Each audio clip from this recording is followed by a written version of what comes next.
Enjoyment radio music for us by us, and the show is the ride of your life with Enjoyment Drive.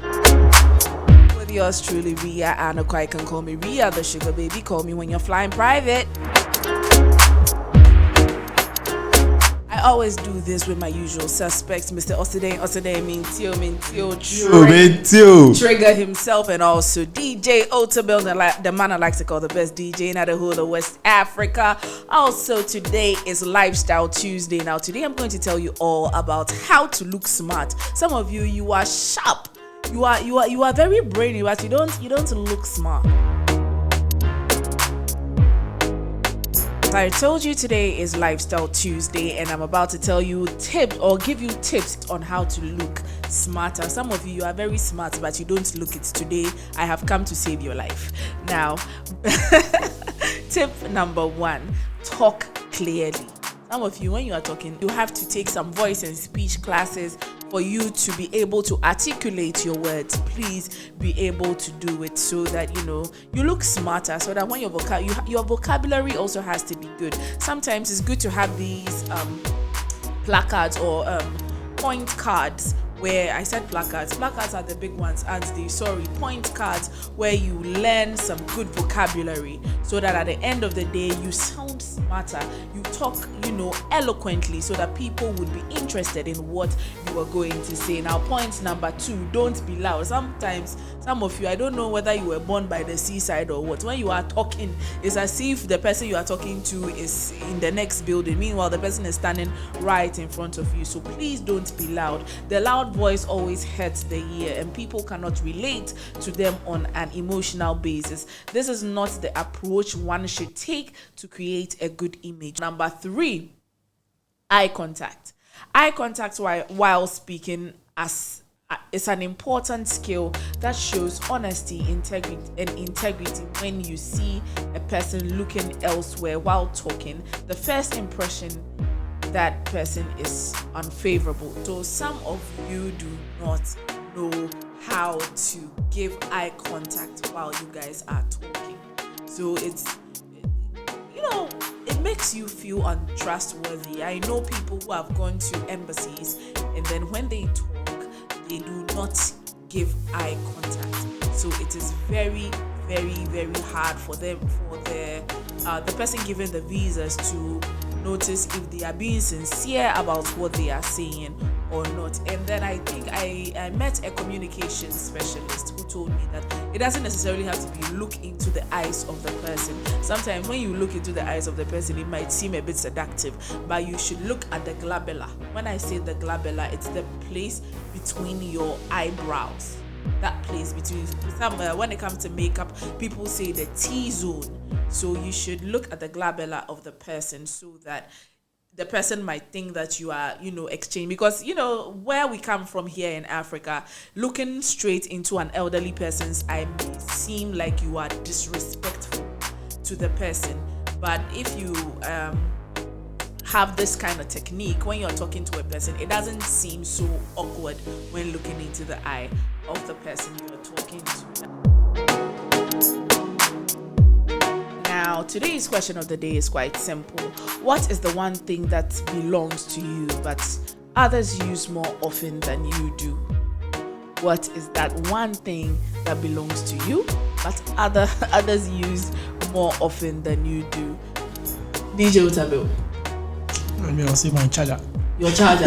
Aha, I think so. I feel like I'm a culprit when it comes to that. I would pick DJ Otabil's charger and charge my phone, because he has is it Type-C charger? Yeah. iPhone, yes, and I'll steal it and use it. I'll buy my own, okay? Don't worry. Okay, Trigger. Mine has to do with perfumes and deodorant spray, especially the deodorant. Why? How many people do you live with in your house? Oh, not how many people do I live with, but then anytime maybe a friend comes by, or maybe anytime they are leaving, they will try and press that thing. Oh, okay. Yeah, they will try and use it before leaving. They don't hide it. I can't hide it. It's on my counter like that. So I have like about 3 or 4. So some of them will press this one small, press this one small. When they are pressing, I start fuming up. I can't say anything. Yeah. They will not. You know when it's yours, there is a way you press it. You don't press it too much. Yeah. Yes, you just press it 1, 2, then you go. But they can press it and then the distance is like this. And they will spray it like they spray. It's What? sometimes I feel like, oh, how can you be doing that? Sorry. Yeah. I don't know even what to say to you right now because it must be very sad because it's not like they're stealing it and I mean for DJ Otabel's own the charger doesn't finish. Yeah. So at the end of the day, he knows that he's taking his charger back home. But when it comes to yours, you have to use your hard-earned cash to buy a new one. Yeah. All right. A time ago, my favorite one. I used to hide mine and then I have one for everybody. Yes, when I was living with my uncle, I have one for everybody. So usually my cousins, when theirs finish, sometimes they'll feel reluctant to buy. Okay. So they'll come to your room. You'll be using others' own until all finish, then they'll buy theirs. So I have a spare one. There's one they don't like. That is what I buy and put it there. Yes. Since they are using yours now, you are buying what they don't like, yes, so that they don't use it. Because mine is always in my bag. I lock it in my bag. Aren't you punishing yourself? No, I use mine. That one, I can use it. I can use it and then use the other one to mix it. Well, for me, I think I have quite a number. I also share the same problem with you when it comes to my perfumes. I'm a perfume freak. So like when I get perfumes, now my thing is that I get the samples so that it fits inside my bag. So how are you going to ask me for perfume now? You get me? I used to, put the big ones down. My mom is going out, my grandmother is going out, my cousins are going out, they'll come for it. So now I've decided that I'm going to buy samples. So I'll buy yours individually for you, of course. I'll buy my mom her perfume, I'll buy my grandmother and my few favorite cousins here and there. I'll buy them. But then if it gets finished, mine too is finished. You cannot come in. Yeah, you buy it for them and they will still want to use yours. I just don't know why. Please no. I cannot help them when it comes to that. Also, I think my cleaning supplies. Yeah. People overuse my cleaning supplies. I am very keen about toilet wipes, baby wipes, things that give you like your normal hygiene stuff during the day. When I buy it, unless someone doesn't see that I have, oh please can I have your wipes? Please can I have your this? Please can I have your this? So I've stopped. However you're going to get yours, go and get yours. Yeah, so I think that is it for me now. Sika from Facebook is saying that my name is true. Everybody is looking for moolah. Everybody is looking for money. So I think, yeah. And I also think my name too. That ever since the Nigerians got to find out about Abena, they haven't stopped putting it in their songs. Abena, call me later.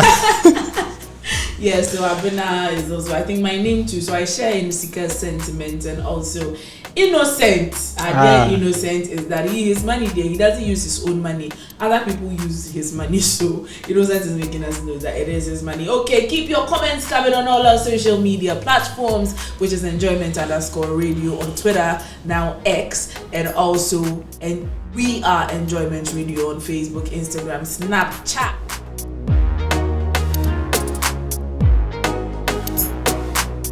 First story for what they go on is that the Chief Justice affirms controversial reason Ama Governor has been denied a call to the bar. Now you all know about Ama Governor. Her situation happened last year where she passed the bar examination, but due to her affiliation with the LGBTQ community, it seemed as if she wasn't going to be able to be called to the bar. Trigger, let me come to you. Do you think it is fair for her to? Let me still ask. Do you think it is fair to Ama Governor not to have been called to the bar after she went through, the school, did her work diligently, and then passed the interview? Yeah. Even at the interview, it wasn't brought up. Passed the interview and everything, but then at the end of the day, she wasn't able to be called to the bar. Well, I think I would say it's fair. Also, it's not fair. First of all, it's not fair because you have to they allowed her go through all the requirements, all the process, everything that is required for her to go through, just for the final phase, for her to be called. She wasn't called. And then I also feel it is fair because this is a legal setting. And before you go into any organization, you have their rules, their do's and don'ts. So for you to know, be aware that this thing is not allowed here, but you are still doing what is not allowed, that is the consequences that comes with such acts and decisions. Because for an example is that, for example, if I'm going to military training, they do hard training, and then there are things that they don't do, but then I still want to apply and still go and do the but things. You see, when it comes to military and all that, I mean, I see a lot of people talking about this whole military, Ghana Armed Forces, so many things, all right? But then most of the rules and regulations when it comes to that does not pertain to their personal life. No, it doesn't pertain, but then there are requirements. An example, before you get recruited, I got to know that before you get recruited, there is a certain body type you need to, let's say an example is you don't have to have a sickness or something. Exactly. You don't need to have maybe a tattoo or something. No, I understand where you're coming from. Yeah. Height, body type, tattoo, piercings, whatever it is. It is something that probably is like a requirement to meet. So it is not a behavioral requirement. It is just physical and rules and regulations. Yeah. You are a physical requirement. Of course, if you are 4 foot 4, you cannot go into the military. Yeah, but then again, I also think that we cannot just, if we have a number of them, a number of armed governors in this situation is considerable, but you can't just, because of just one person, bend the rule to just suit one person. Says there are not a lot of armed governors in the system. No, about it. The system has it, but then it's not known. It's just her. A situation is like priests or let's say pastors. They have political parties they support, but they can't come out openly to say I support either MPP. I've seen a few people who have. And maybe it might be the, should I say, the charismatic churches, but let's say the Orthodox churches will be difficult. Of course. Even if when you come out, you might be taking off your position and all that. So it's like you doing. I don't know, but there might be people in the bar already which practice that, but then they've not come out to say it. So if you come out to say it, then if you are accepted, it'll be like, no, the bar is in support of people like this into the bar. So that's why I feel they are denying her of joining the bar. If she had not come out to say it and you are there, because I'm not sure all Ghanaians are straight. Yeah. But then you've not caught them or they've not come out to say it. So then, but since she has come out, they will not condone her joining them. Okay. Then that notion will come out that, oh, all lawyers. Because if she joins or whoever allows her to join, be like, oh, during your tenure of office, you enrolled a member of the LGBTQ into the bar. Exactly. So I think that's why they are not allowed. Okay. And also, I think constitutionally, I think they've passed the bill, haven't they? I think the bill is I stand corrected, but if you are on all our social media platforms, you can hint us if the bill has been passed or has not been passed. Anne-Sophie Avey is speaking. The former French ambassador to Ghana is speaking, and she's saying that musicians deserve diplomatic passports for putting Ghana on a global stage. Now, Anne-Sophie Avey, the former French ambassador, has entreated that the government of Ghana to give diplomatic passports to top Ghanaian musicians for pushing a positive image of the country on a global stage. He believes Ghanaian artists have made huge contributions to the creative industry during her term. She mentioned the names of Sarkodie, Stonebwoy, Black Sherif, Shatawale, R2Bs, and Kim Promise, amongst others, deserve diplomatic passports. In a Twitter post, Anne-Sophie Avey said their contribution to Ghana on international stages were better than what the best ambassadors could do in their lifetime. Now, DJ Otabil, let me come to you first. Yeah, I think that's true. But what's her definition for big? Her definition for big? Yes. Or okay, you or mean should I say big? the top artists? Oh, well, top artists, like artists, I think she's talking about artists with the most international recognition. So I think that with the name she mentioned, I mean, Stone Boy, signed to Def Jam Africa, doing tours all over the world. If you have to go by those with, then certain people will not go there, will not get the passport. But then they are big. They are big, of course. We are not. When she said big, let me just try to clarify. So it means it will just be for the artists. What about the producers putting them out there? Well, the artist is the face. Oh, but then, okay. So it means when the whatever is traveling. Okay, you don't want to argue. Well, what I think is that the final product. Okay, you know, music is like manufacturing something. Probably Yes. it's like cooking the food. Yeah. Yeah, you buy There's the so many ingredients and the producer.